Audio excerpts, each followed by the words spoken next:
नमस्कार, TV9 के इस मेगा पॉलिटिकल शो में आपका एक बार फिर से स्वागत है।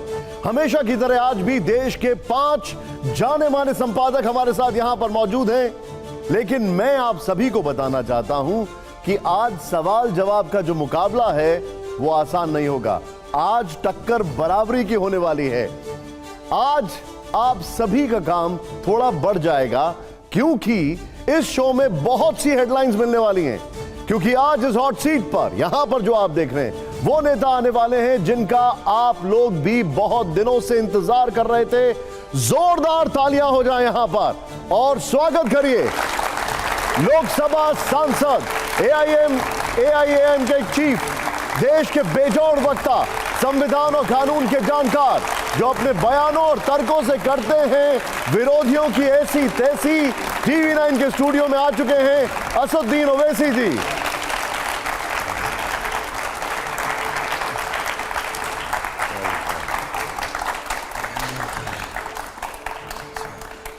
नमस्कार सर, स्वागत है आपका। बहुत बहुत शुक्रिया, आपने जो समय निकाला। जी शुक्रिया। हमने सुना है कि ओवैसी साहब अपने जमाने के पेस बॉलर रहे हैं। बाउंसर्स काफी फेंकी होंगी, लेकिन अभी भी आप बाउंसर्स चलाना भूले नहीं। आप राजनीति के विवाद पर हर एक बाउंसर आपका आ ही जाता है। जी, आप लोगों की मेहरबानी है। मुझे एक चीज बताइए, शुरुआत करना चाहूंगा आज एक ऐसी खबर से जो हम सभी लोग सुन रहे हैं, हैरान हैं, परेशान हैं, और सबसे बड़ा मुद्दा है मणिपुर, जो दर्दनाक घटना हुई है। वो वीडियो सबको शर्मसार कर रहा है। आपका रिएक्शन क्या होगा उस पर? नहीं, मुझे इस बात की बड़ी तकलीफ है कि 2 महीने पहले इस तरह की घिनौनी हरकत उन 2 महिलाओं से की गई। अब मुझे ये सोचकर बड़ी तकलीफ होती है कि कल जो वीडियो निकला तो उन पर और क्या गुजर रही होगी। उस वक्त तो उनसे जो हैवान में सलूक नहीं करेंगे, जो सलूक किया गया, अब 2 महीने के बाद वो दोबारा रिलीव कर रहे हैं। और सारी दुनिया ने उनके चेहरों को देख लिया, उनको जान लिया। अब क्या गुजर रही होगी उन पर, आप सोचिए। हम सबको सोचना चाहिए कि अगर वो 2 महिला हमारी कोई माँ होती, हमारी बेटी होती, बहन होती, तो हमारा रिएक्शन क्या होता, हम किस तरह से रिएक्ट करते। और नॉर्थ ईस्ट वो जगह बड़ी छोटी जगह है और कुकी कम्युनिटी सिर्फ 16% है मणिपुर में। तो ये तो बहुत जुल्म हुआ उन लोगों पर। और जो तरफ़े तमाशा ये है कि हमारे देश के प्रधानमंत्री सिर्फ वीडियो को देखकर भारत को चलाते हैं, क्योंकि वीडियो निकल गया तो प्रधानमंत्री को रिएक्ट करना पड़ा। अगर देश वीडियो निकलने से चलता है तो फिर बड़ा मुश्किल हो जाएगा। और 2 महीने के 70 दिन के बाद प्रधानमंत्री रिएक्ट करते हैं, और जैसा वीडियो निकलता है तो 4 लोगों को पकड़ा जाता है। हकीकत दुनिया जानती है कि उन दोनों महिलाओं को, एक महिला के पिता और भाई के साथ पुलिस कस्टडी से उनको उतार कर, उनके कपड़े उतार कर उनका रेप किया गया। और ये 2 महीने से चल रहा है। प्रधानमंत्री कर्नाटक के इलेक्शन में नहीं बोले, अभी भी नहीं बोलना चाह रहे हैं।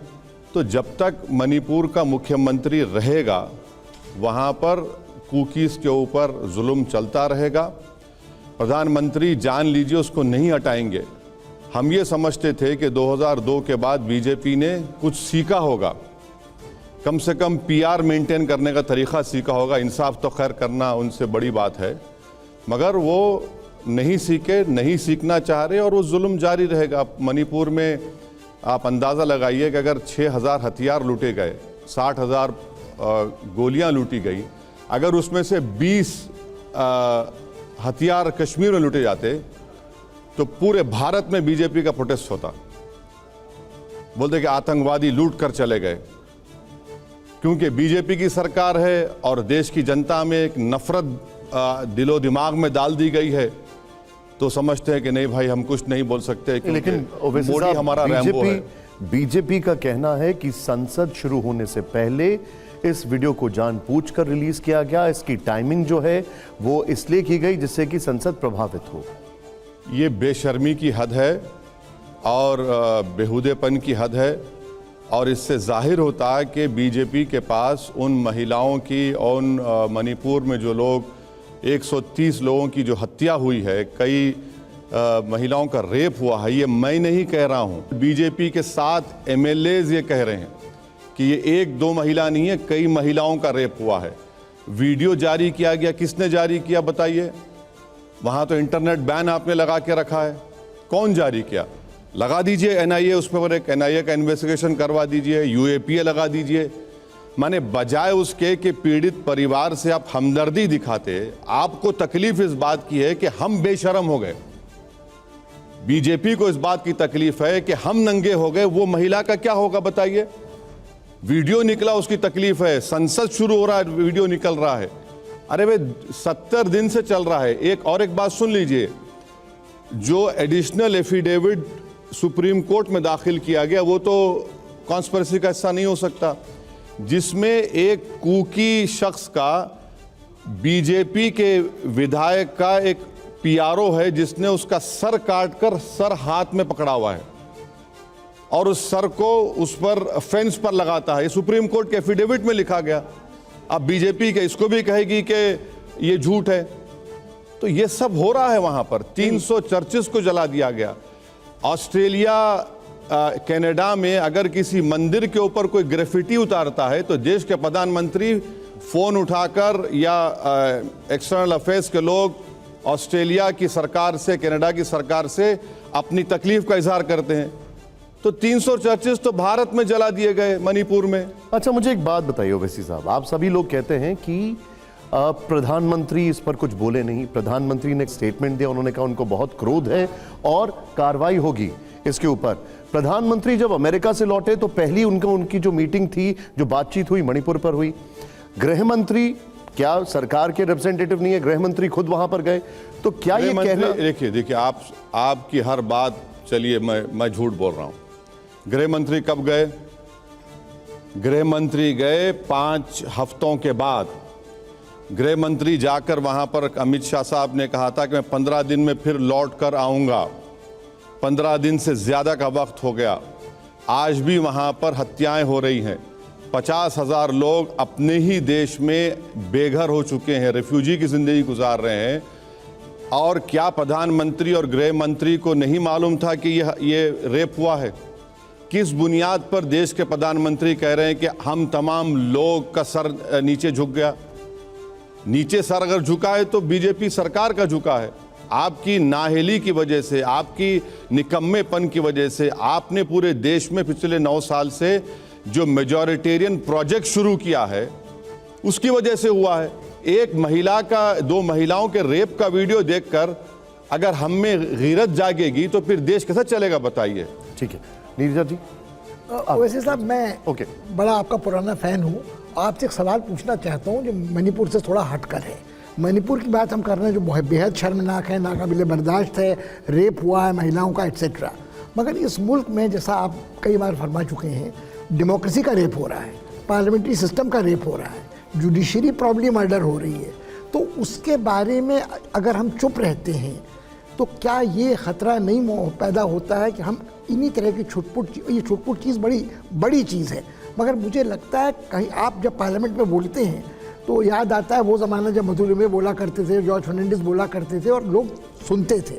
मगर जब आप जैसे इंसान को, जो बैरिस्टर है, कॉन्स्टिट्यूशन को जानता है, मेरी निगाह में बहुत बैलेंस्ड है, हमेशा बात कानून की करता है, बराबरी की करता है, आपको स्पेशल राइट्स अपने बिरादरीन के लिए नहीं मांग रहे होते हैं। मगर जब इस तरह की कोई चीज़ होती है मणिपुर से इतर, जो डेमोक्रेसी को सबवर्ट कर रही है, आपने होम मिनिस्टर साहब का जिक्र किया, प्राइम मिनिस्टर साहब का जिक्र किया, मगर हम भूल चुके हैं कि अगर मोदी है तो मुमकिन है, मोदी नहीं है तो सब कुछ नामुमकिन है। तो आज के ज़माने में इंटरनेट से भी उनको सब पता चलता है, वो आर्मी भी वहाँ डिप्लॉयड है। मगर क्या सारे मुल्क का ये हाल नहीं है कि मणिपुर तो आज जग जाहिर हो गया?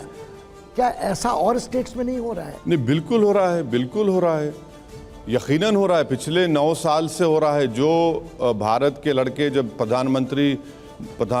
मोदी प्रधानमंत्री बने, वो अगर 15 साल का था तो आज वो करीब 24-25 साल का होने जा रहा है। वो देख रहा है, अखलाक को देखा, पीलू खान को देखा, रकबर को देखा, आपने अगर कोई दलित परिवार का घोड़े पर बैठकर जा रहा है या मोटरसाइकिल बारात में जा रही है तो उन पर हमले होते हैं। तो यकीनन ये इससे कोई इनकार नहीं कर सकता कि मैं शुरू से इस बात को कह रहा हूं कि जब से नरेंद्र मोदी देश के प्रधानमंत्री बने हैं उन्होंने हमारे theory of separation of powers को कमज़ोर करने की पूरी कोशिश कर रहे हैं और करते हैं और किसी हद तक कमज़ोर भी किए हैं। लेजिस्लेचर के ऊपर एग्जीक्यूटिव हावी हो चुका है, जुडिशियरी के ऊपर भी किसी हद तक हावी होने की कोशिशें की जा रही हैं। आपके पास मैं आ रहा हूँ नीरजा जी, मणिपुर पे देखिए, आप जो कह रहे हैं ना मणिपुर के बारे में, बिल्कुल सटीक बात आपने कही है। और कितने और रेप्स हुए हैं इसके बारे में जानकारी मिलनी चाहिए। ये वीडियो तो वायरल हो गया, पर क्या ये एक इंटेलिजेंस का भी इतना फेलियर है? इंटेलिजेंस फेलियर नहीं है, ये तो मोदी गवर्नमेंट का फेलियर है और डिलिबरेट फेलियर है। 70 दिन आपको लगते हैं 4 लोगों को पकड़ने के लिए। आप बताइए इतना टाइम कैसे लगता है? वीडियो में तो सब नजर आ रहा है। इंटेलिजेंस फेलियर नहीं, बल्कि हर चीज गवर्नमेंट को इंफॉर्मेशन मिल रही थी और उस पर रिएक्ट नहीं करना चाह रहे थे क्योंकि उनका एक मेजॉरिटेरियन प्रोजेक्ट है। हाँ, अगर मरने वाले ईसाई नहीं होते तो मोदी सरकार का रुख कुछ और होता। अभी इतने खतरनाक हालात में क्या ये सारे स्टेटमेंट्स की आवश्यकता है? क्यों? क्योंकि उन्हें सच्चाई को बोलने की जरूरत है ताकि इन लोगों को शर्म आए।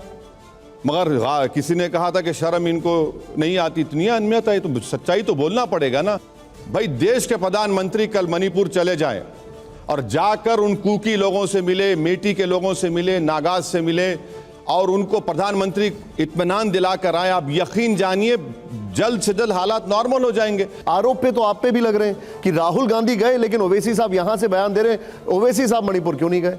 देखिए सर, जिस दिन मैं गलती से देश का प्रधानमंत्री बन जाऊंगा आपको भी लेके जाऊंगा, सब जनता को लेके जाऊंगा। राहुल गांधी प्रधानमंत्री हैं? मैं प्रधानमंत्री हूँ। नहीं, लेकिन राहुल गांधी प्रधानमंत्री हैं। सर, मैं आपसे बड़े हाथ जोड़ के रिक्वेस्ट करूंगा, आप मुझे मोदी से कंपेयर करिए, इन इलिटिस्ट बड़े बड़े खानदान के परिवार से मत करिए। मैं अपनी मेहनत के बलबूते पर आया हूं, मुझे मत कंपेयर करिए। आप बड़े लोगों से कंपेयर क्यों कर रहे हैं मुझे आप? मैं राहुल गांधी से पहले मणिपुर कह रहा हूं, मैं राहुल गांधी से पहले चाइना कह रहा हूं। मेरे स्टेटमेंट्स है, उसका निकाल कर देख लीजिए, हजरत गूगल पर जाकर देखिए कहां से कहां हम कब से बोल रहे हैं। जब हम सवाल पूछते हैं मणिपुर का और आपका स्टेटमेंट आता है, ठीक है, लेकिन राजस्थान या छत्तीसगढ़ पे ओवैसी साहब क्यों नहीं बोलते हैं? एक मिनट सुन लीजिए, एक मिनट आप थाली मारिए, जोरदार मारिए, मैं जो बोलूंगा उस पर खामोश बैठ के सुनिए। अभी सुनिए, राजस्थान में एक परिवार को, उन्हीं के परिवार का एक आदमी जाकर गला काट कर उनके परिवार को जला देता है। नंबर 1, ये कब हुआ? 2 दिन पहले हुआ। 2 दिन पहले हुआ। इन महिलाओं का रेप कब हुआ? 70 दिन पहले हुआ। यहां पर सरकार, मैं कोई कांग्रेस का सपोर्टर नहीं हूं, ना कभी रहूंगा इंशाल्लाह। यहां पर इन्होंने कम से कम उनको पकड़ा। वहां पर उन्होंने क्या किया? 70 दिन के बाद आपने 4 लोगों को पकड़ते हैं। कहीं पर भी जुल्म हो उसका कंडेमनेशन होना चाहिए, मगर जहां पर स्टेट कंप्लिसिट हो जाता है, जहां पर रूलिंग पार्टी प्रोटेक्ट करता है कातिलों को, रेपिस्ट को, वहां पर मसला पैदा हो जाता है। अब मैं सर शुद्ध राजनीति पर आता हूं। आ जाइए। मुझे एक बात बताइए, ये अब मुकाबला होने वाला है। राजनीति नहीं हो रही थी। नहीं, लेकिन मैं अब नहीं हो रही। 2024 की राजनीति पर आ रहा हूं। शुक्रिया। 2024 की राजनीति पर आ रहा हूं। अगर अब बात की जाए तो मुकाबला यूपीए नहीं बल्कि एनडीए जो है वर्सेस इंडिया होने जा रहा है। ये जो नया नाम है यूपीए का, इंडिया, इस पर आप क्या कहेंगे? अब देखिए, ये इस तरह के नाम सब बहुत चलते आए हैं। मोहतरमा इंदिरा गांधी साहिबा जब वज़ीर आज़म थी उस वक्त भी चला, फिर उसके बाद जनता पार्टी की सरकार आई उस वक्त भी चला, फिर राजीव गांधी प्रधानमंत्री बने जब भी चला, वाजपेयी साहब 2004 में शाइनिंग इंडिया बोले थे तो ये शाइनिंग निकाल दिए क्योंकि उन पे शाइन होना है अभी, तो अब ये दूसरा कर रहे हैं। चलेगा ये। मुझे देखिए, ये सब ये सब चीजें अलग बात है। आप 2024 में डायरेक्ट सवाल पूछ रहा हूं। जहां तक इलेक्शन लड़ने की बात है, इलेक्शन लड़ना आजकल सिर्फ भाषणों से इलेक्शन नहीं लड़ते आप। आपको जमीन पर ऑर्गेनाइजेशन की जरूरत पड़ती है। आपको साल के टर्म के 5 साल नहीं तो कम से कम 3 साल आपको काम करना पड़ता है, जनता के दरमियान में रहना पड़ता है। आपको एक सोशल मीडिया की टीम होने की ज़रूरत है। आपको एक डेटा क्रंचर्स आपको चाहिए। अगर आप समझ रहे हैं कि नाम बदलने से जीत जाएंगे तो मुबारक हो आपको। अगर आप ये कहेंगे कि नहीं हम बीजेपी नहीं है, मुबारक हो आपको, फिर आप जीत जाएंगे। हम क्या कहा, मैं अपना चुनाव जो लड़ता हूँ, जो हम लोग काम करते हैं, वो आपसे शेयर कर रहा हूँ। बीजेपी को हराना, बीजेपी एक इलेक्ट्रल मशीनरी है, मशीन की तरह वो लोग काम करते हैं। उस तरह से आपको तैयारी करने की जरूरत है। मुझे एक बात बताइए, 2024 में आप इंडिया के साथ हैं या इंडिया के खिलाफ हैं?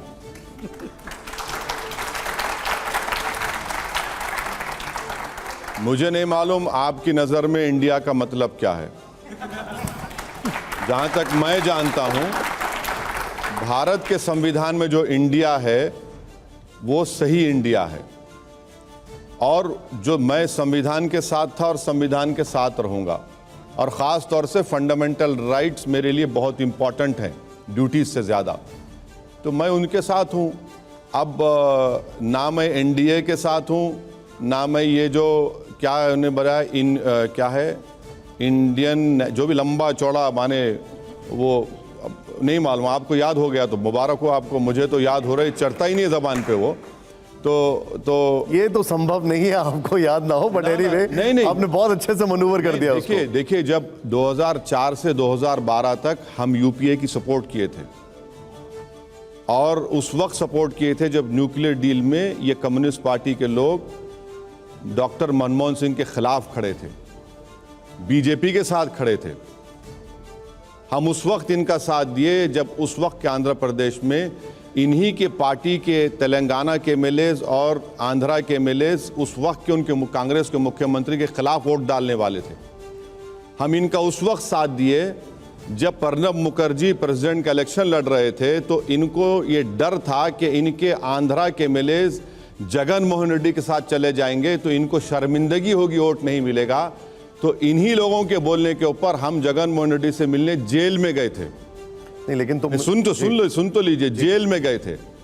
अभी क्लाइमेक्स आ रहा है। जेल में गए थे, जेल में हम जगन मोहन रेड्डी को मिले। उन्हें अच्छा, इन्हीं लोगों, इतना सब बहुत कुछ किया हमने, इसके बाद इन्हीं लोगों ने हमको 10 दिन जेल में ही बिठाया। हम ससुराल को नहीं गए, वहां पर जाकर मालूम हुआ कि जेल हमारा ससुराल है। तो ये सब होता है, इन्हीं लोगों की वजह से होता है। तो आप ये मत समझिए कि जो लोग आज जब सत्ता में रहते हैं तो इनका रूप कुछ और होता है, और जब सत्ता में नहीं रहते तो ऐसा लगता है कि भाई कितने नरम हो गए, रेशम की तरह नजर आ रहे हैं। तो हम सब देखें, दूध के जले छाछ को भी फूक फूक कर पीते हैं ना, वो हाल है हमारा। लेकिन क्या आपको दुख है कि विपक्षी एकता में नहीं बुलाया गया? नहीं सर, मुझे देखिए, हमारी कोशिश ये होगी कि तीसरी मर्तबा इस देश के प्रधानमंत्री नरेंद्र मोदी ना बने। अब प्रॉब्लम ये है कि अगर कल ये लोग हार गए तो क्या बोलेंगे, ये ओवैसी की वजह से हारे। और अगर कल ये लोग चुनाव लड़ेंगे बीजेपी एनडीए, तो बली का बकरा मुल्ला जी को बना देंगे कि इनकी वजह से हम लोग वैक्सीन नहीं बना सके, मुसलमान की वजह से कोविड फैल गया, कपड़ा देखकर पहचानो इन लोगों को, देश के प्रधानमंत्री ने कहा था। ये प्रेजेंट पोजीशन है। और इस मौजूदा सियासी हालात में कोई भी बीजेपी हो या ये दूसरा ब्लॉक हो, ये अपनी जबान से लफ्ज मुसलमान और ईसाई कहने से डरते हैं। ये लोग डरते हैं। नरेंद्र मोदी की पॉलिसी वाज़ेह है, क्लियर कट है कि हम मुसलमानों को भारत की राजनीति से इनविजिबल कर देंगे। उनके पास कोई मुस्लिम एमपी नहीं है, ना कोई मुस्लिम मंत्री है। ये जो दूसरे लोग हैं ये डरते हैं, बोलने से डरते हैं, कतराते हैं। अरे भाई, अगर रब मुसलमान के बारे में कुछ बोलेंगे तो हिंदू भाई बहनों का वोट नहीं मिलेगा। तो फिर आप में बीजेपी में फर्क क्या है, बताइए ना। हम तो यही हमको ये बचपने में हमारे माँ बाप ने सिखाया कि जहालत का मुकाबला इल्म से होता है, अंधेरे का मुकाबला रोशनी से होता है, जुल्म का मुकाबला इंसाफ से होता है। तो यहां पर क्या होगा, जुल्म का मुकाबला ताकत से होगा, अंधेरे का मुकाबला अंधेरे से होगा, जहालत का मुकाबला और ज्यादा जहालत से होगा। तो ले लीजिए। मैं आपको कुछ नाम गिनाता हूं, नरेंद्र मोदी, राहुल गांधी, अरविंद केजरीवाल, तेजस्वी यादव, ममता बनर्जी, इन सब से आपकी लड़ाई है। आखिर राजनीति में दोस्त भी तो होने चाहिए। नरेंद्र मोदी हिंदुत्व के लीडर, सुनिए, राहुल गांधी जनयोधारी, ममता बनर्जी का गोत्रा, अरविंद केजरीवाल बोलते हैं कि मैं क्या कहा उन्होंने, मैं हनुमान चालीसा, हाँ हनुमान चालीसा। अब भैया मैं कहाँ फिट हूँगा इन लोगों में? मैं कहाँ फिट हूँगा? मैं तो जनयोधारी नहीं हूँ। आपका दोस्त कौन है? कोई दोस्त है कि नहीं? देखिए, हम मेरे सब दोस्त हैं, मगर मुझे समझ में नहीं आ रहा कि मेरा दुश्मन किसको कहूँ मैं। इतने दोस्त हो गए हैं कि वो किसी शायर ने कहा था कि तुम जिसके दोस्त हुए दुश्मन आसमां क्यों बने। हमारा हाल तो वो है। अब आप देख लीजिए, ये सब चीजें हैं। मैं चाहूंगा आपको एक क्विक थोड़ा सा एक ईज आउट करने के लिए तेजी से तालियां बजाइए। यहां पर रैपिड फायर राउंड है। मैं 2 तस्वीरें दिखाऊंगा ओवैसी साहब, और 2 तस्वीरों में से आपको एक तस्वीर चुननी है, उस पर एक सवाल होगा, बोलना नहीं है। दिखाइए जरा पहली तस्वीर। देश का दूरदर्शी नेता कौन है? ओवैसी साहब ये देखिए तस्वीर आपके सामने। यहां पर एक तरफ है नरेंद्र मोदी जी और दूसरी तरफ है राहुल गांधी जी। ओवैसी साहब आपका रिएक्शन। मेरी फोटो क्यों नहीं है उसमें? आप इन दोनों में कौन है? सुनिए, आप कम से कम मुझे बुलाकर तौहीन तो मत करिए ना, मेरा भी तो थोड़ा ईगो होगा। I am also twinkle twinkle little star. आपकी राय है, आप तो मेहमान हैं। मैं नॉर्थ पोल स्टार है, मैं तो छोटा स्टार हूं, तो आप ये मैं नहीं कह सकता कुछ भी इस बारे में। ठीक है, अगला सवाल। अब अगला सवाल आपके लिए, जोरदार तालियां हो जाए पहले तो। आइए जरा प्ले ऑन करिए। ओवैसी जी के लिए पहले क्या है, शरीयत या संविधान? ये कोई बीजेपी के लोगों से सवाल आज तक नहीं किया गया है। बिल्कुल किया है सर हमने। सुन लीजिए, आपको हम इसका जवाब दे रहे हैं। आप मौलाना अबुल कलाम आज़ाद को नहीं जानते। अगर जानते तो इस तरह का सवाल हमसे नहीं करते आप। मौलाना अबुल कलाम आज़ाद जो सालों जेल में रहे और जेल में रहकर उन्होंने कुरान करीम का तर्जुमा लिखा, भारत के पहले एजुकेशन मिनिस्टर थे। मौलाना आज़ाद ने अपनी तकरीर में कहा था कि मुझे बहैसियत मुसलमान इस बात का फ़ख्र है कि मैं 1000 साल से जो इस्लाम भारत में है, मैं उसकी एक एक चीज़ को छोड़ नहीं सकता, और ना ही मैं इस देश के एक एक कल्चर को छोड़ सकता हूँ। ये मौलाना आज़ाद ने कहा था। तो आपके सवाल का जवाब ये है। मेरा अगला सवाल आपसे यह है ओवैसी साहब, जरा प्ले ऑन करिए इसको। यहां पे अगला सवाल, आजादी की लड़ाई का नायक कौन, विनायक दामोदर सावरकर जी या मोहम्मद अली जिन्ना जी? कौन है इन दोनों में से? गौर से देख रहा हूं, दोनों एक ही नजर आ रहे मुझे। ओके, अगला सवाल प्ले ऑन करिए। अगला सवाल जरा, अल्पसंख्यकों का हमदर्द कौन है? ओवैसी साहब, इनमें से कोई एक बताइए अगर आपको लगता हो तो। अखिलेश यादव, ममता बनर्जी, राहुल गांधी, मायावती, कौन कोई एक लगता है आपको इनमें से? सबने बेड़ा गर्क किया अल्पसंख्यक समाज का।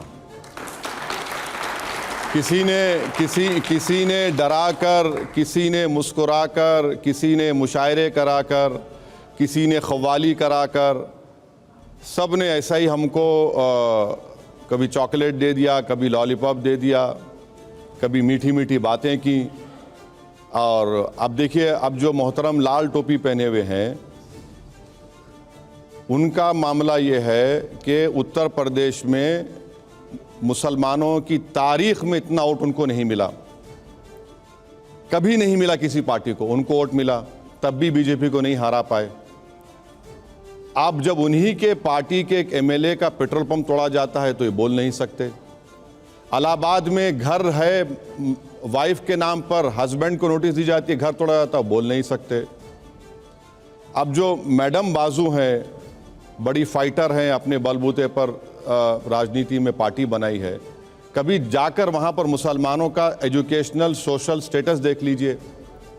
मालदा मुर्शिदाबाद में मुस्लिम महिलाओं के उंगलियां देखिए, खाली उंगलियां देखिए, बीड़ी बना बना कर जल गई उंगलियां उन लोगों की।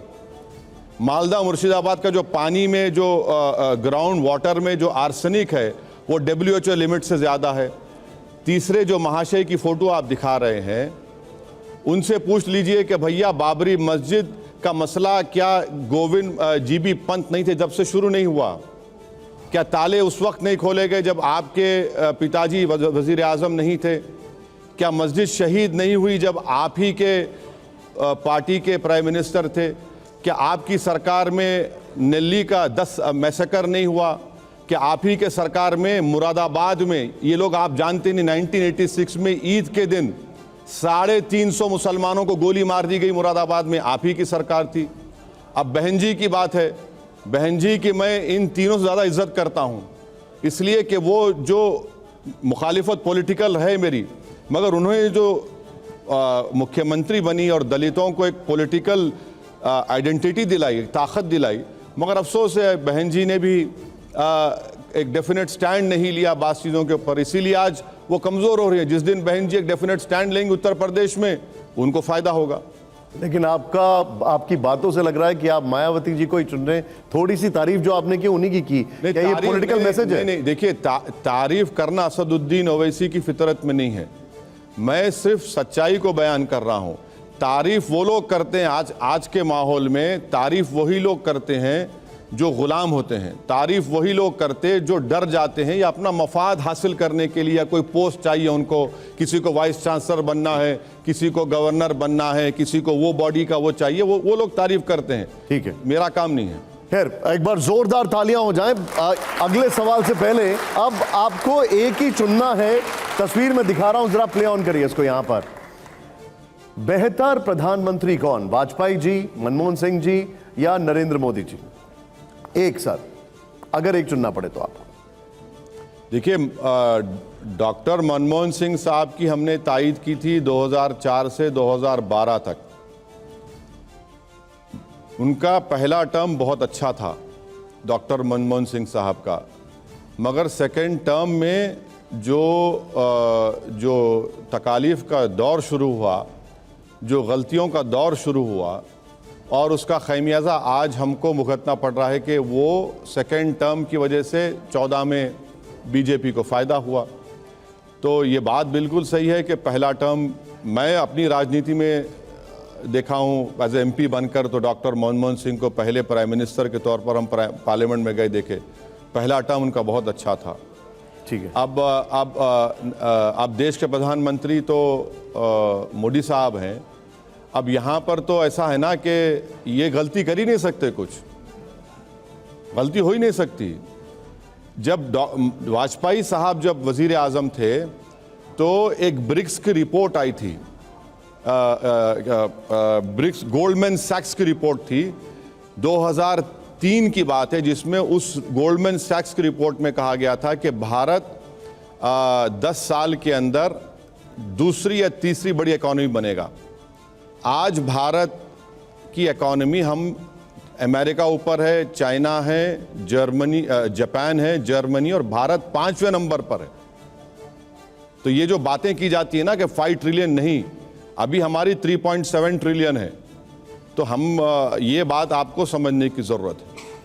अब मुझे एक अगला सवाल जो है, ये आखिरी सवाल है, प्ले ऑन करिए जो हमारा अगला सवाल है। उसके पहले, भारत का नायक कौन, छत्रपति शिवाजी महाराज या फिर औरंगजेब? बड़ा सवाल है ये। भारत का क्या कहा आपने? भारत का नायक कौन? अच्छा, ये उस आज़ादी हमको कब मिली? हम लोकतंत्र मुल्क कब बने? हमारे पास कॉन्स्टिट्यूशन कब आया? कॉन्स्टिट्यूशन हमारे पास, देखिए सर, सुनिए, हमारे पास कॉन्स्टिट्यूशन कब आया? कॉन्स्टिट्यूशन हमने 1950 में अपने आप को दिया।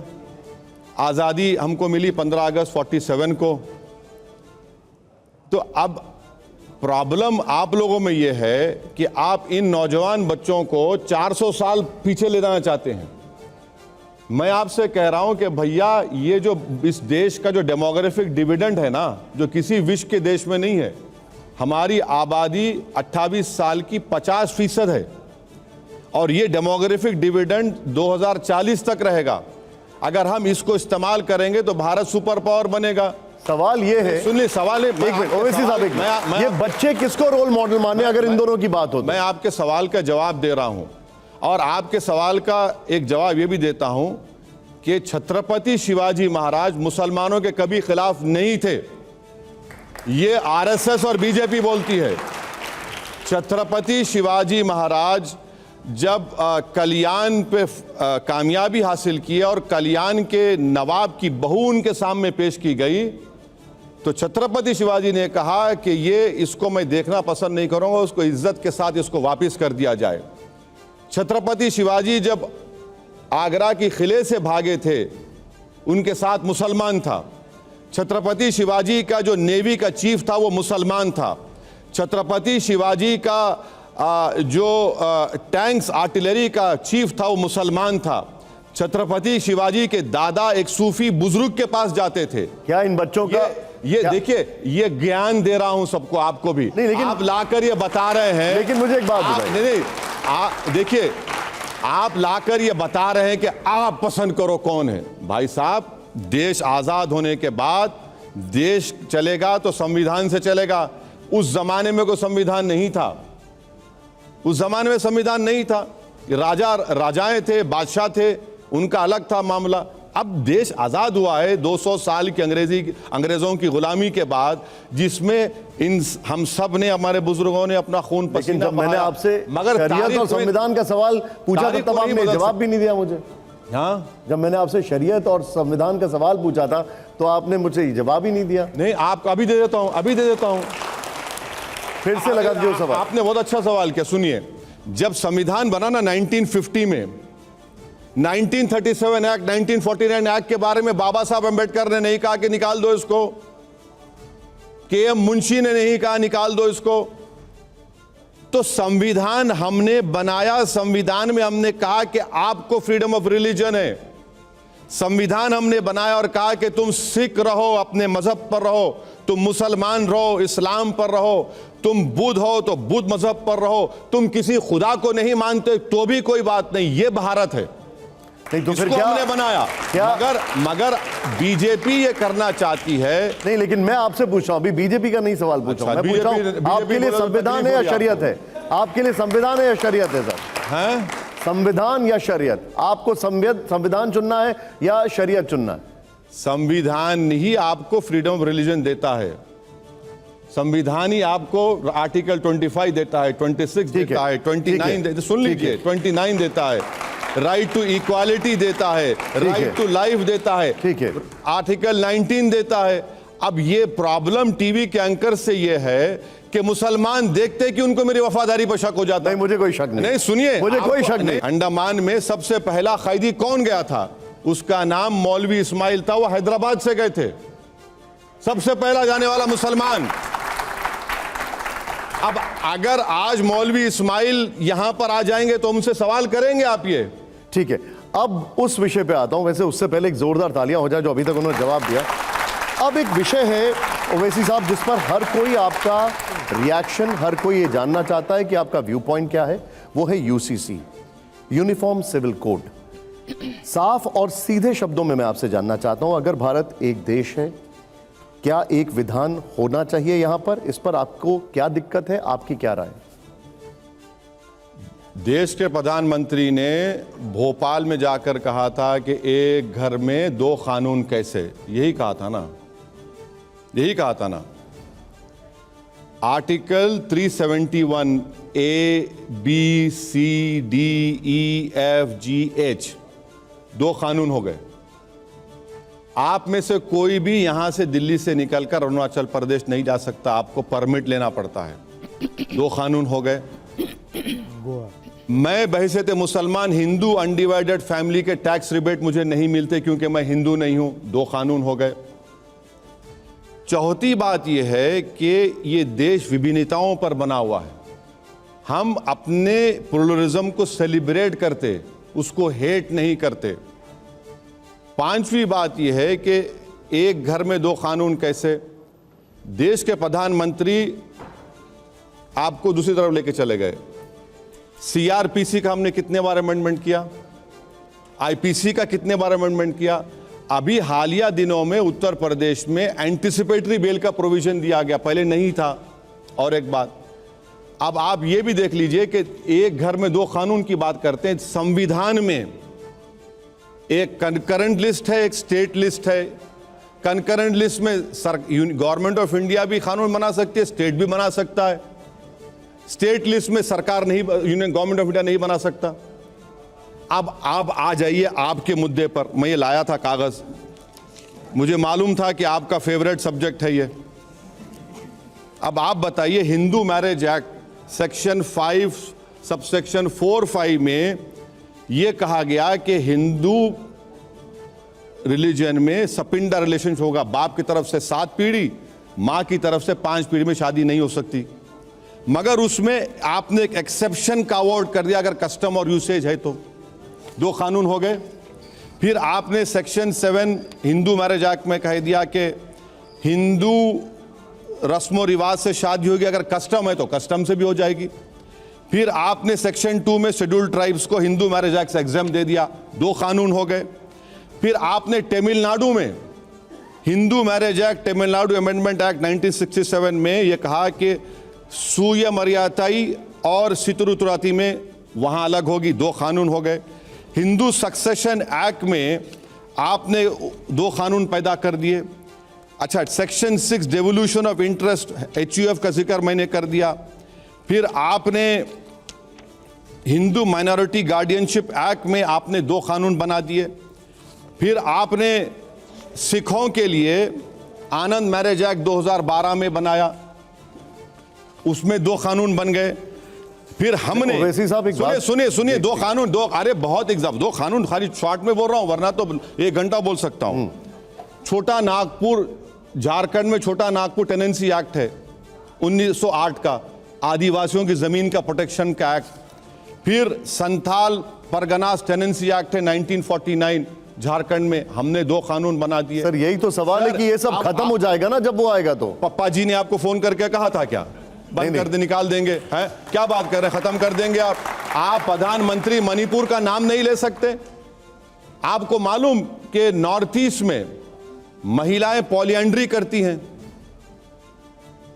एक महिला के 4 शौहर या 5। लेकिन मुझे एक बात, अरे सुनिए, एक मिनट सर, एक क्लैरिटी चाहिए सर, एक क्लैरिटी बता दीजिए। क्या आपको लगता है कि एक कानून में ये सब खत्म नहीं होगा? मैं ये जानना चाह रहा हूं। सर सुन तो लीजिए ना मेरा आप फ्लो ऑफ थॉट को रोकिए मत। तो नॉर्थ ईस्ट में ये कानून है, हम उनके कल्चर को कुछ नहीं कर सकते। अच्छा, नॉर्थ ईस्ट में 1.5 करोड़ ट्राइबल हैं, भारत में 9 करोड़ हैं, माने नॉर्थ ईस्ट को छोड़कर 11.5 करोड़ ट्राइबल्स हैं। आप बात ही नहीं करते ट्राइबल्स के ऊपर, ट्राइबल्स के ऊपर बात क्यों नहीं करते आप लोग? मैं इनके खिलाफ, इन चीजों के खिलाफ नहीं हूं, ये हमारा कस्टम है, हमारा ट्रेडिशंस है, ये देश की खूबसूरती है ये। अच्छा, आप बोलेंगे कि नहीं, एक कानून है, स्पेशल मैरिज एक्ट है, जुवेनाइल जस्टिस एक्ट है, इंडियन सक्सेशन एक्ट है, जो अपने रिलीजन के रिचुअल्स के मुताबिक कुछ चीज नहीं करना चाह रहा तो स्पेशल मैरिज एक्ट कर लीजिए। नहीं, लेकिन मुझे एक बात बताइए, जस्टिस एक्ट कर लीजिए। ओवैसी साहब एक मिनट, आप तो कानून के जानकार भी नहीं, जानकार मुझे नहीं, एक चीज बताइए, एक मिनट सर, जानकार नहीं हूं जितना मोदी जी जानते हैं। एक मिनट, मुझे एक बात बताइए, क्या यूसीसी का यही फायदा नहीं होगा कि इतने सारे जो अलग अलग कानून है वो सब खत्म हो जाएंगे? क्या ये यूसीसी का फायदा नहीं होगा कि अलग अलग जगह जो अलग अलग डुप्लीकेशंस हैं या अलग अलग चीजें हैं कॉन्ट्राडिक्टरी, वो खत्म हो जाएंगी? मैं आपसे पूछ रहा हूं ये सवाल। ये हरगिज नहीं होगा। आपने बड़े मोदी ने कह दिया, प्रधानमंत्री ने, एक घर में 2 कानून, तो छोटे मोदी बिहार ने कह दिया कि ट्राइबल्स को निकाल देंगे हम, इनसे इनको एग्जाम कर दो। अमित शाह साहब से मिलने नागालैंड के लोग गए तो बोले नहीं, हम बोलेंगे लॉ कमीशन को, ट्राइबल को अलग कर देंगे। निशाने अब किसका है? यहां पर निशाना सिर्फ मुसलमान को बनाया जा रहा है। अब लॉ कमीशन भिजा रहे हैं, सब भिजा रहे हैं। आपने क्या सजेशन दिया है लॉ कमीशन को? यही जितने बातें हमने आपसे कही हैं, हमने उनसे यह भी कहा है कि भाई साहब, हम अपने कानून के मुताबिक, अपने कुरान और सुन्नत के मुताबिक अपनी जिंदगी गुजारना चाहते हैं। मैं तो आपको आप ये देखिए, आप ये नहीं कह सकते कि ये समुदाय का अच्छा है तो मैं इस पे थोप दूंगा। मैं आपके पास आऊंगा। नीरजा जी, इस पर आपका सवाल, यूसीसी पे आप सवाल पूछना चाहते हैं। सवाल से पहले कुछ कहना चाहती हूँ। मैं आपकी कॉन्स्टिट्यूंसी में गई थी, आंध्र में, वॉल्ड सिटी में, हैदराबाद में, इलेक्शन के टाइम आपको मैंने फॉलो किया था, वॉक थ्रू कर रहे थे। जी जी। फिर आप निकल गए, मैं घर घर में गई थी बात करने, खासकर महिलाओं से। और एक किस्सा जो मेरे जहन में मैं भूलती नहीं हूँ, एक 100 साल की महिला, पूरा परिवार उसके आसपास था, उसके ग्रैंड डॉटर्स। तो मैंने उनसे पूछा, आप अपनी ग्रैंड डॉटर्स के लिए क्या एस्पायर करती हैं? तो उन्होंने सोचा, मैंने सोचा क्या जवाब देंगी, बहुत इंटरेस्टिंग होगा। उन्होंने कहा कि I want these girls, words to this effect, to stand on their own feet. And I was so surprise coming. मैंने सोचा वो कहेंगी शादी अच्छी घर में हो जाए वगैरह वगैरह, पर उनका जवाब बहुत ही अलग था। And I must say mister Owaisi, I found that young women, you were encouraging scholarships. You were not talking about education in madrasa. You were giving scholarships for these women, to young girls, to go abroad to the best of institutions so that they could be educated. So that gave me a very different side of you. But my question to you is as follows. For somebody like you, अंग्रेजी में बोल रही हूँ मैं, नहीं बोलिए madam, समझ जाता। अगर हिंदी में संभव हो। Not to take up cudgels on behalf of the women of India to get equal rights in property, inheritance, succession, divorce, education is very surprising to me. Why customs अपनी जगह है, diversity अपनी जगह है, and that must be maintained. That is the rich tapestry of India. Hindu marriage act में जो divorce होता है, एडल्ट्री के ऊपर, क्रूरल्टी। हिंदू मत जाइए, अरे हिंदू मुस्लिम क्रिश्चियन सबके लिए है। नहीं, सुन तो लीजिए आप, मैं आपको कानून बोल रहा हूँ, ये प्रेजेंट लॉ है, ये लॉ है। ये adultery, cruelty, desertion, unsoundness of mind, conversion to another faith, अब ये सब जाकर कोर्ट में हम दिखाएंगे। बुनियादी बात यह है मैडम कि इस्लाम में शादी एक कॉन्ट्रैक्ट है, हिंदुइज्म में 7 जन्म का साथ है, क्रिश्चियनिटी में बोलते हैं कि जब तक हमारी मौत नहीं आ जाती। अब जब मेरे धर्म में ये कॉन्ट्रैक्ट है, आप हिंदुइज्म में 7 जन्म का साथ है, मैं अपना रिलीजन क्यों छोड़ूंगा? मेरे रिलीजन की टीचिंग्स ये हैं। कॉन्स्टिट्यूशन नहीं कॉन्स्टिट्यूशन रिलीजन के बीच भी कॉन्फ्लिक्ट हो सकता है। नहीं हो सकता, नहीं हो सकता, बिल्कुल हो सकता है। नहीं हो सकता। सुनिए, मैं क्यों नहीं हो सकता बोल रहा हूं, क्यों नहीं हो सकता बोल रहा हूं। आर्टिकल 29, आर्टिकल 26, आर्टिकल 25 और राइट टू इक्वालिटी।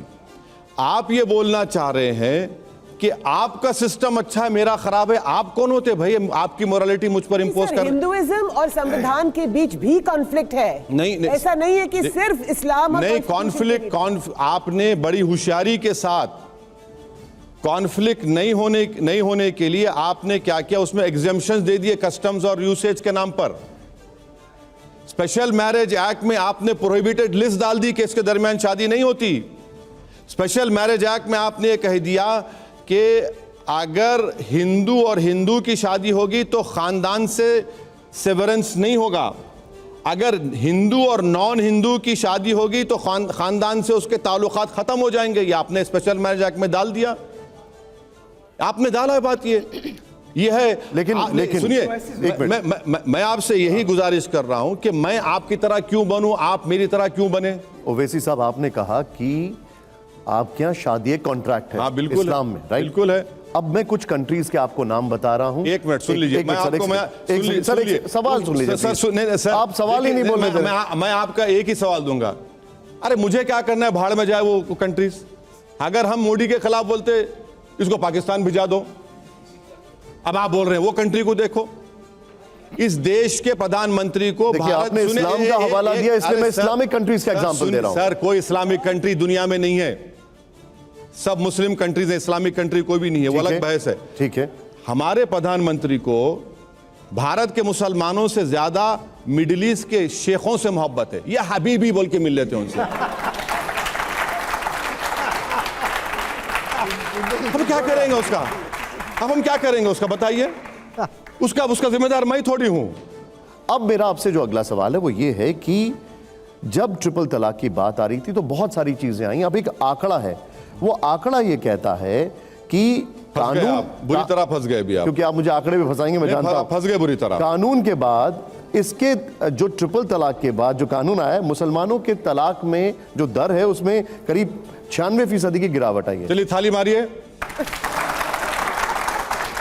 अब सुनिए, अब दोबारा थाली नहीं मारेंगे आप सोचने में मजबूर करूंगा मैं आपको।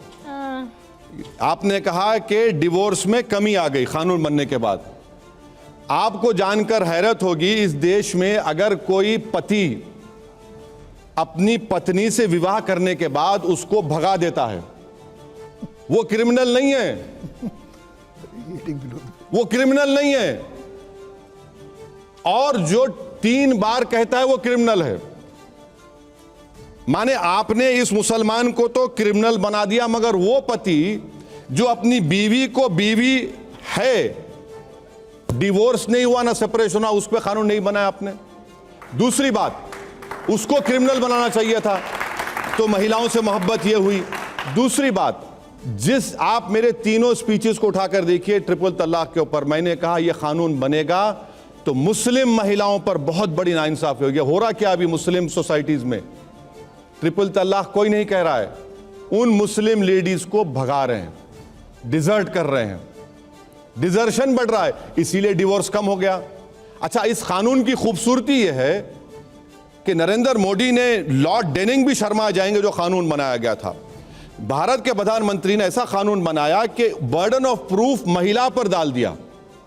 अगर कि कोई घर में उस महिला को वो बदमाश किस्म का उसका हस्बैंड 3 बार तलाक बोलेगा, तो कोर्ट में उसको जाकर प्रूफ करना पड़ेगा। किसको, कौन आकर उसकी ताईद में खड़े होगा बताइए। अच्छा, इस कानून में सिर्फ मुसलमानों को 2 या 3 साल की सजा है, दूसरे समुदाय के लोगों को 1 साल की सजा है। अच्छा, हैरत अंगेज बात यह है कि यह शादी टूटती नहीं है ट्रिपल तलाक के बाद भी, और कोर्ट अगर उसको सजा दे दिया 2 साल के लिए, आप तमाम महिला हैं, आप क्यों रहना चाहेंगी शादी में उससे? आपको तो नया स्टार्ट लेना है ना। मगर मोदी साहब ने कहा कि नहीं, छोड़ना नहीं, तो कोर्ट में सजा होगी, और जो 2-3 साल के बाद जब वो दीवाना पागल निकलेगा तो मोदी जी कह रहे हैं कि मेरी बहन, मैं तुम्हारा भाई हूं, तुम जेल के सामने बैंड बाजा लेकर जाना और अपनी जबान से गाना कि बहाओ फूल बरसाओ मेरा महबूब आया है। क्या भारत में लड़कियों की शादी की उम्र फिक्स नहीं होनी चाहिए? अब इसका आप फिर फंस गए आप, या प्यूबर्टी ही शादी की उम्र? आप फिर फंस गए। अच्छा, दोनों भी सवाल जवाब देता हूं आप। ठीक है। देखिए, हिंदू धर्म के लिहाज से आप शादी 18 साल में लड़की करना है, उससे पहले नहीं कर सकते। आपने कानून बना दिया, मगर आपने क्या कहा, लफ्ज वॉइड कहा, मैरिज इज वॉइड। मैरिज तो रहेगी मगर वॉइड है। दूसरा, गवर्नमेंट ऑफ इंडिया का डेटा है कि 86% ऑफ चाइल्ड मैरिजेस हिंदुइज्म में हुई हैं। 2 करोड़ 20 लाख चाइल्ड मैरिजेस उसमें हिंदुइज्म 86% है, मुसलमानों में 11%। और मुसलमानों में प्यूबरिटी में शादी हो सकती है। यहां पर आपने कानून बना दिया, इसीलिए आपने शुरुआत में सवाल किया था कि क्या कानून से हम सोसाइटी में रिफॉर्म ला सकते? थोड़ा बहुत ला सकते, मगर जब आप अंदर से चेंज होंगे तो कानून को कबूल भी करेंगे ना। लेकिन सर, अभी तक तो जो सुनाई में यही दे रहा है, जो आप ये कह रहे हैं कि कानून अपनी जगह है, but society must reform on its own. Society को नहीं, देखिए हम sir, but you have to agree कि जो औरतें हैं, चाहे इस्लाम में हो, जैनिज्म, बुद्धिज्म, हिंदू, जहां पर भी हो, they must have equal rights, whether it's in marriage, whether it's in triple तलाक, वेदर इट्स हलाला। हलाला is an issue that is a big issue. Madam देखिए, सेमनेस का मतलब इक्वालिटी नहीं हो सकता। ठीक है, सही है, सही है, सेमनेस का मतलब इक्वालिटी नहीं हो सकता। अब रहा साल हलाला का, हलाला तो खत्म हो गया सुप्रीम कोर्ट के फैसले के बाद और ये ट्रिपल तलाक के बाद खत्म हो गया, वो उसकी हैसियत ही नहीं है, उसकी हैसियत ही नहीं है। तो सुप्रीम कोर्ट ने कानून बनाया तभी खत्म हुआ। देखिए, पहले भी नहीं था, होता था होगा एक जगह पर, उसको सब it was blown out of proportion. तीसरी बात यह है कि आपके डिवोर्स लॉ मैं क्यों एक्सेप्ट करूंगा भाई? आपको मालूम कि जब शादी होती है मुस्लिम लड़की की तो उसको महर मिलता है, शौहर के फाइनेंशियल इनकम की उसके ऊपर आप महर का चल डालेंगे क्या महर उसमें आप? मैं यही तो कह रहा हूं भाई, आप अपनी मेजॉरिटेरियन मोरालिटी को सच मानकर मुझ पर मत थोपिए। अब मैं वापस 2024 की राजनीति पर आता हूं। अब बस से जाना भैया, थोड़ा सा बस एक लास्ट कुछ सवाल है मेरे आपसे, और मैं आपको दिखाना चाहूंगा जब विपक्षी एकता हुई और एनडीए यूपीए/इंडिया की बैठक हुई तो आपको जो नहीं बुलाया गया, कुछ बयान आपने यहां पर दिए। एक बयान में सर, आप ऐसा बोल रहे हैं जैसा मेरे ससुर ने मुझे नहीं बुलाया घर में दावत में। ओके, मुझे क्या करना है? मैं विपक्षी नहीं बुलाया, मुबारक हो, मुझे क्या करना है? चलिए मैं एक आपका बैग भाई घर चला जाऊंगा। ठीक है, दिखाइए, एक बार प्ले ऑन करिए। 50 साल के हो गए, अब बोल रहे मेरे को सर्दी से डर नहीं लगता। 50 साल में कोई बोलता मैं सर्दी को मार दिया, हाँ? अपना नाम लेके बोले मैं उसको मार दिया, क्या बोले? मैं उसको मार दिया, मैं वो है ही नहीं। फिर तू क्या है? फिर जिन है? मैं आपसे ये जानना चाहूंगा, अगर आप ऐसे बयान देंगे तो कैसे मतलब तालमेल होगा, कैसे आपका विपक्ष के साथ एक साथ आ पाएंगे जब राहुल गांधी वहां पर फोरफ्रंट पर दिखाई दे रहे हैं? क्या करूं? ऑर्केस्ट्रा पार्टी बन जाऊं, हारमोनियम लेके नाचूं? क्या करूं? अरे दो तरफ भी ऐसी है। मोदी जी की तारीफ करो, 56 इंच का सीना खुल जाता है। खिलाफ बोलो, ये एंटी नेशनल है, ये बड़े परिवार के हैं, कुछ नहीं बोलो इनको। अरे भाई, ये एंटाइटलमेंट खत्म हो चुका है। इस देश में जो मेहनत करेगा, जिसमें काबिलियत होगी, वो आगे बढ़ेगा। आप बोल रहे नहीं, अरे भाई क्यों है भाई? अच्छा, वैसे आप देखिए, हमारे को देखिए, हम अल्लाह की इबादत करने वाले हैं, इंसानों की नहीं करते हम। अच्छा, आप जो बता रहे हैं 50 साल में एक बार आपने उनकी फिटनेस पर सवाल जो खड़ा किया, मैं आपको कुछ दिखाना चाहता हूं, जरा प्ले ऑन करिए, वो एक वीडियो प्ले ऑन करिए। उनको सर्दी नहीं लगती, आपने एक टिप्पणी दी थी, लेकिन फिटनेस की एक बात है, जरा दिखाइए यहां पर। आप सभी ने ये वीडियो देखा होगा, वाह। अरे ये क्यों सर? ये देख रहे हैं आप? हाँ, तो ये करना पड़ेगा ना, ज्यादा जिंदा रहने के लिए, लड़ने अच्छा, के लिए संगियों से तो करना। आप सबको बताना चाहूंगा कि ओवैसी साहब राहुल गांधी से 1 साल छोटे हैं। अगर आप जिम में ऐसे फिटनेस बना सकते हैं तो राहुल गांधी 1 साल छोटे हैं। अगर आप जिम में फिटनेस बना सकते हैं तो राहुल गांधी क्यों नहीं बना सकते? नहीं, मैं कहां रोक रहा हूं उनको? आप मजाक उड़ा रहे हो उनका? अरे ये क्या बात है? वो कुछ भी नहीं करेंगे तो मैं क्या जिम्मेदार हूं भाई? अरे मैं क्या करूंगा उसका?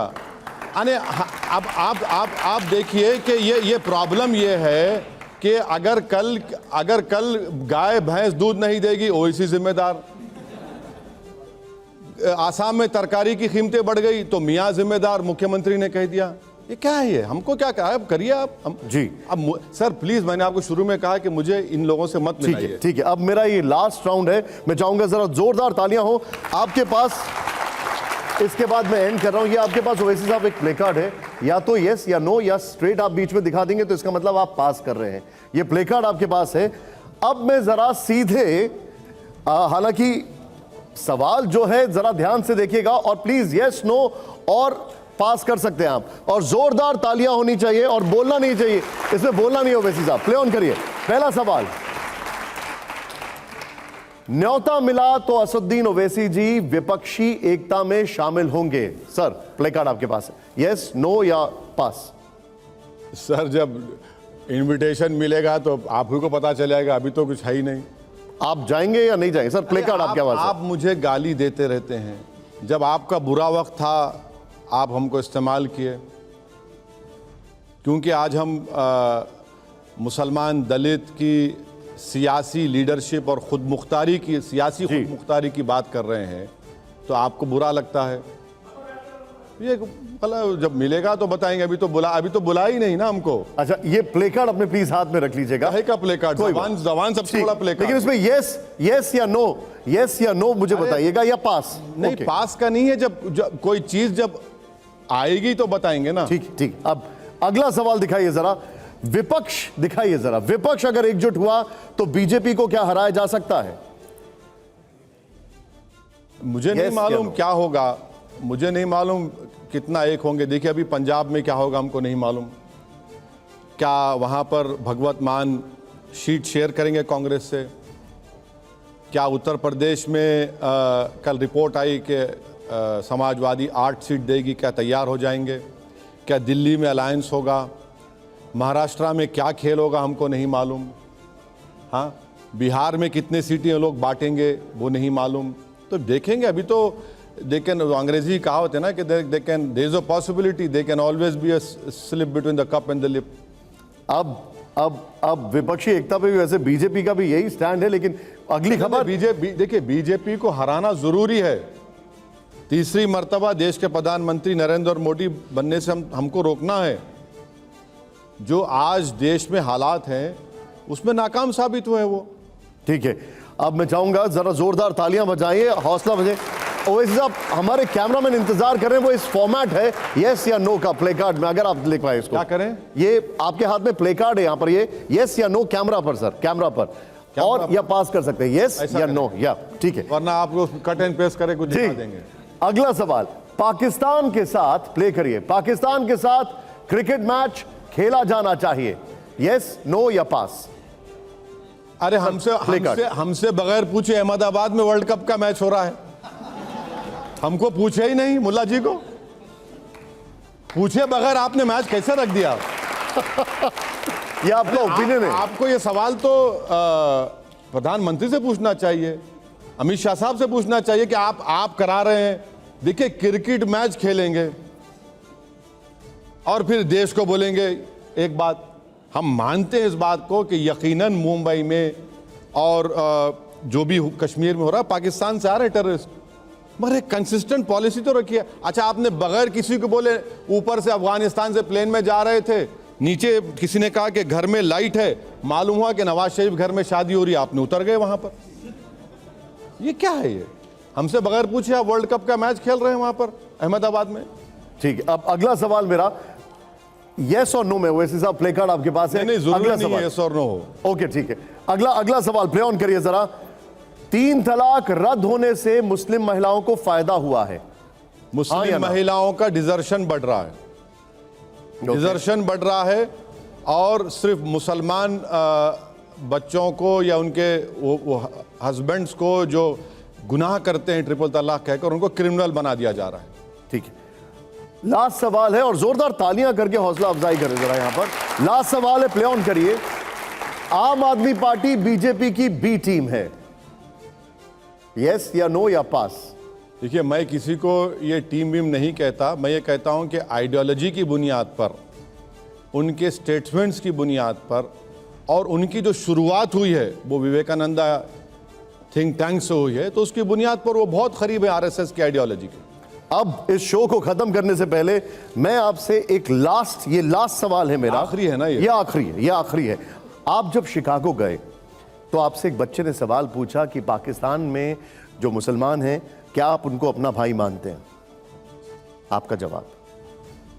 देखिए, ये बात आप बार बार हमसे पूछते हैं, आप मोदी जी से ये नहीं पूछते कि आप क्यों गए नवाज शरीफ के घर में, और उसके बाद वहां पर हमारे एयरफोर्स के अड्डे पर आतंकवादी घुसकर हमला कर दिए।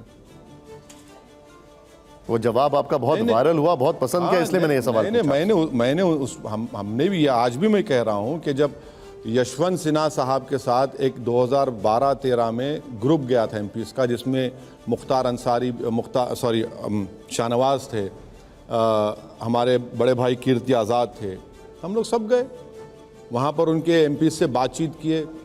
एक प्रोग्राम भी टीवी पे हुआ था, बड़ा मशहूर हुआ था। हम अगर आप मेरी राय पूछेंगे तो मैं तो चाहूँगा कि साउथ एशिया में भारत के ताल्लुकात सबसे अच्छे हों, मगर अफसोसनाक बात यह है कि चीन इन तमाम मुल्क पर हावी हो गया है। बांग्लादेश हो, पाकिस्तान हो, नेपाल हो, और चीन हमारी 2000 स्क्वायर किलोमीटर ज़मीन पर कब्जा करके बैठा है। देश के प्रधानमंत्री चीन का नाम लेने से पीछे हट जाते हैं। डेप्सांग डेमचाक हमारे लिए बड़ा स्ट्रेटेजिक इलाका है, वहाँ पर चीन बैठा हुआ है, और 100 बिलियन यानी डॉलर्स के ज़्यादा वो क्या है, वो ट्रेड डेफिसिट हो गया है। हमारा एक्सपोर्ट ही नहीं है, सब वहाँ से आ रहा है।